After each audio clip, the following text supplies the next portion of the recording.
Hi everybody, David Marler here, and welcome back to this fourth lesson on writing the body paragraph of the writing module for Advanced English Literature. So in this lesson, we're going to learn about the three body paragraphs that you will have to write for your final essay. So what we're going to cover today is we're going to look back at our notes. We're going to do the four parts of a body paragraph, and then we're going to talk about structure. So let's get started. So the first thing that we have to do is we have to look back at our notes and we have to make sure to think about the thesis. So when we look back at our notes, it's important to remember that we're going to be seeing exactly kind of what we've thought out this entire essay, all of the evidence that we need. And this is when it's going to play a really important role. Now, the other part is we have to look at our thesis statement, because in our thesis statement, we have essentially mapped out the three different paragraphs that we're going to write. So for the example essay that I've been using throughout all of these classes, the thesis statement that we did last class was, for the purpose of this essay, I will examine the societal expectations that Darius and Holden are confronted with, how these clash with their own individual desires, and what these works say about the inner struggle of young people in their respective worlds. So we then know that our first paragraph is going to be based on the societal expectations that Darius and Holden are confronted with. That the second paragraph, the second body paragraph, is going to be how these societal expectations clash with their individual desires.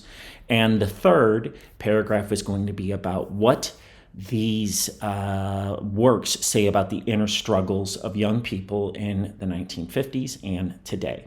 So what I do first is, before I write anything, I have to keep on going back and forth between the mind map that I created when I got the essay question. And if we look here really closely at what we talked about in lesson 2, where I showed you how to do the mind map, is that here I have the paragraph that we're going to be focusing on for this one, which is societal expectations. And then I see here that in The Catcher in the Rye and Darius, The Great is Not Okay, I discussed various parts. So in The Catcher in the Rye, that he's supposed to be an upstanding young man, he's supposed to get good grades, he's supposed to go to college, he's supposed to live up to upper class values, and his family has already figured everything out for him. Whereas in Darius the Great is Not Okay, our young Iranian American protagonist has a father who just wants him to be normal, to play sports, to be more manly, and he's being bullied, and his dad wants him to stand up to that. And his Iranian side of the family has problems with his antidepressants, and there's also aspects where he can't really connect with them because he doesn't speak Farsi that well. So I've gone over that, I have that all in my head, and I essentially now know what I have to write. I have to put all of this information to a paragraph. And this is where a lot of students go wrong, because they just start writing this information down and there's no structure. And one of the important things to remember is that in this class, what we're analyzing here is not whether or not you've read the book, because we know that you've read the book, because otherwise you wouldn't have been able to pass each of the individual modules. What we want to look at here is your ability to analyze the works. So for this class, what we're going to be focusing on is looking at the four parts of every body paragraph. And the system that we use is from the Purdue Owl, from Purdue University, and we use something that's called TTEB. And it's an acronym that helps us understand each part of a body paragraph. So a body paragraph always starts off with a transition sentence. Then we have a topic sentence, then we have evidence, and we have brief discussion. So the first two and the last one are essentially only one sentence, sometimes two, if you're talking about the brief discussion. But evidence is where we're going to show all of that information that we have in our mind map. So let's go through these four parts. Now, the first sentence that we have is called a transition sentence. And the transition sentence is essentially only there to make sure that we have a nice transition from one paragraph to the next. This acts as a handoff from one idea to the other. And the reason why we do that is because it helps us understand exactly what we have to do. So when we look at the next sentence that we have, this is, of course, a topic sentence. And a topic sentence tells the reader what you will be discussing in the paragraph. So it essentially tells us this is the topic of this paragraph. And it should be linked as much as possible to the thesis statement. It should have almost always the same words as one part of your thesis statement. So if we look at this, you could see that when we're looking at these topic sentences, they should be short, sweet, and kind of linked to the main thesis, that last sentence of your introduction. Now, our next section of this is the evidence that you have. Now, the evidence is going to be specific information from one or both of the books. So this is specific information and analysis that supports your claim, so that supports the thesis statement, and that provides a deeper level of detail than your topic sentence. So this is the meat and potatoes of your essay. This is going to be the most important part of what you're writing. And finally, we have a brief discussion. Now, the brief discussion is going to be a brief wrap-up sentence that tells the reader how and why this information supports the paper's thesis. The brief wrap-up is also known as the warrant. The warrant is important to your argument because it connects your reasoning and support to your thesis. And it shows that the information in the paragraph is related to your thesis and helps defend it. So in this very last sentence that you have, you're essentially saying, in my thesis, I said I'm going to examine the societal expectations of these respective worlds, and then you have this sentence at the end that kind of wraps up. So let's go through all of these right here so that we can see exactly what we have. So I go back first to my mind map so that I have all of my information here so that I know exactly what I have to write. And then what I do is I go in and I create my sentences. So the transition sentence. Remember, this is the sentence that kind of leads the idea from one paragraph to the next. So here, young adult literature often introduces the young reader to the adult world and societal rules. This is very similar to what I wrote in my introduction paragraph. Now, after my transition sentence, I then go to my body paragraph, to my topic sentence. And in this topic sentence, I write, in both The Catcher in the Rye and Darius the Great is Not Okay, the young male protagonists are confronted by worlds with expectations that they seemingly cannot live up to.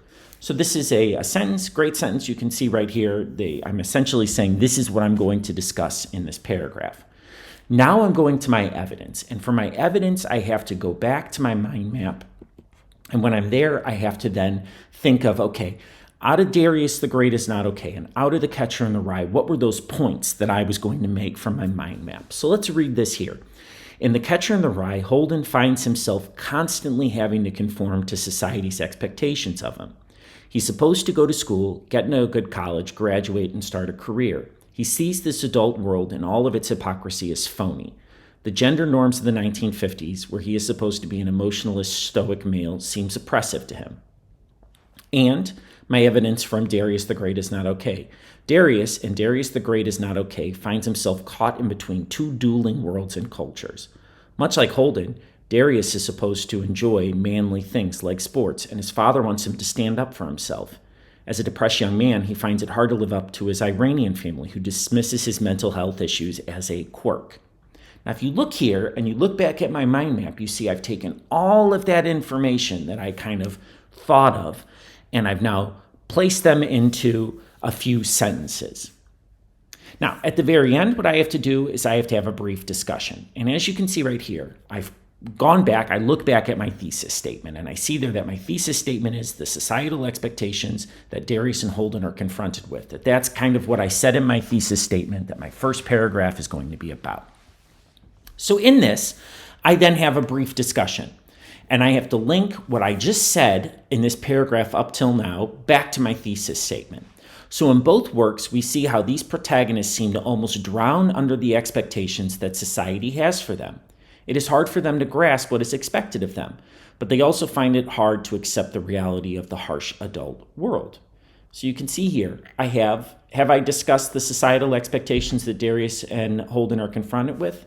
Yes, I have. So If we look at this here, now I combine all of these 4 parts together, and I'm going to do some fine-tuning, which means I'm going to go through, I'm going to see if there are any words that I say too much, any grammar that's incorrect. I'm going to go through and I'm going to look at each paragraph individually, and I'm going to say, okay, how can I, not use the same words over and over, think of synonyms, make sentences sound a little bit better. So when I do that, based on this TTEB system, I get the following body paragraph. And this is a fantastic body paragraph. So let's read it together. Let's start first with my transition. Young adult literature often introduces the young reader to the adult world and societal rules. Now we're going to go on to my topic sentence. In both The Catcher in the Rye and Darius the Great is Not Okay, the young male protagonists are confronted by a world with expectations that they seemingly cannot live up to. Now we're going to go to my evidence. In The Catcher in the Rye, Holden finds himself constantly having to conform to society's expectations of him. He is supposed to go to school, get into a good college, graduate, and start a career, yet he sees this adult world and all of its hypocrisy as phony. The gender norms of the 50s, where he is supposed to be an emotionalist, stoic male, seem impossible. Darius the Great is Not Okay similarly finds himself caught between 2 dueling worlds and cultures. Much like Holden, Darius is supposed to enjoy manly things like sports, and his father wants him to stand up for himself. As a young man with depression, he finds it hard to live up to the expectations of his Iranian family, who dismiss his mental health issues as a quirk. Now we're going to go on to our brief discussion. In both works, we see how these protagonists seem to almost drown under these rigid societal expectations. And while it is hard for them to grasp what is expected of them, they also find it difficult to accept the reality of a harsh adult world.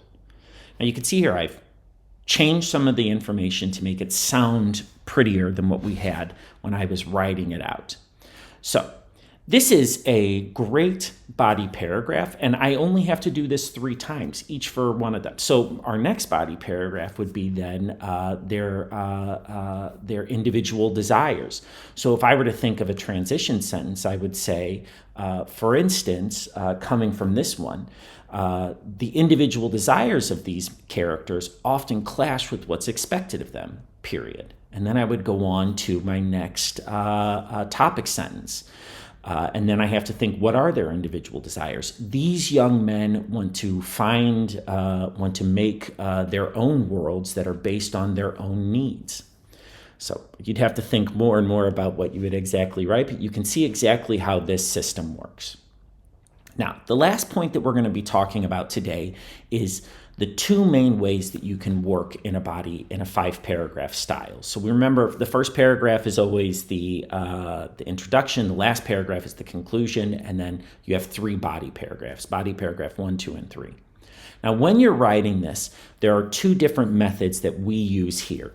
One of them is the block method, and one of them is called the point-by-point method. So let's go through both of them, and then I'm going to ask you a question about which one I just wrote. So here, the block method is the first one, and in the block method, we essentially have 3 body paragraphs, and what happens is that we spend 1 body paragraph on novel 1, so on The Catcher in the Rye, and we discuss all 3 parts of our thesis in it. We have 1 body paragraph on novel 2, so Darius the Great is Not Okay, and we discuss all 3 parts of our thesis in it. And then we have 1 body paragraph that's comparing and contrasting the 2 novels. So where we have a body paragraph, say, what are the similarities and differences between the 2 books? Now, the second system that we have is called the point-by-point method. And what this means is that we have 1 body paragraph discussing 1 point in novels 1 and 2. Then we have another body paragraph discussing 1 point in novels 1 and 2. And then we have a third body paragraph discussing 1 point in novels 1 and 2. So, and the important part to remember is that this should really be evident in the thesis that you're doing. So I want you to think really carefully. Based on the body paragraph that you just read that we created here in this lesson, which system am I using? So take a moment to think about it.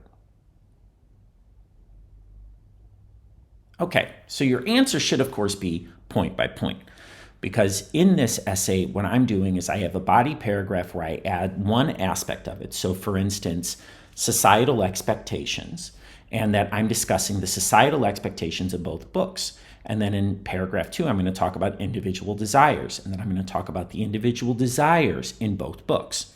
So that is the point-by-point system. And personally, that's the system that I mainly use when I write, because it allows us to kind of compare the two works based on common themes.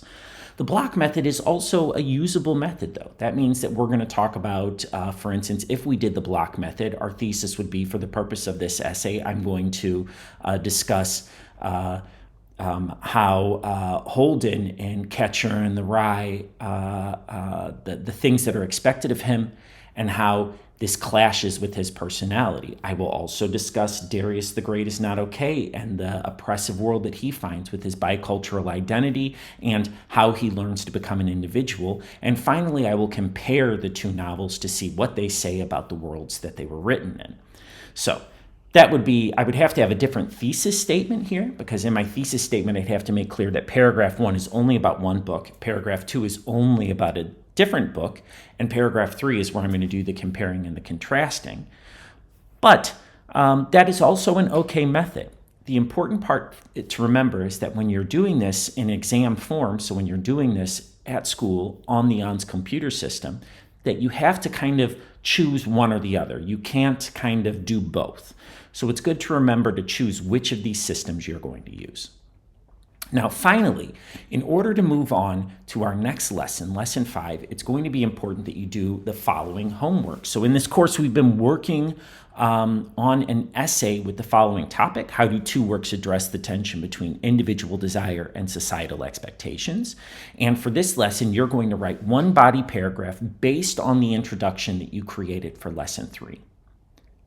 Now, I hope that this has helped you out a little bit about how to write a body paragraph. This is going to be probably one of the most important lessons, because this is going to be most 3/5 of the work that you do when you're writing your essay. So make sure to save it, come back and watch it again right before the exam so that you can have a little bit of a refresher on how to write a body paragraph. Thank you.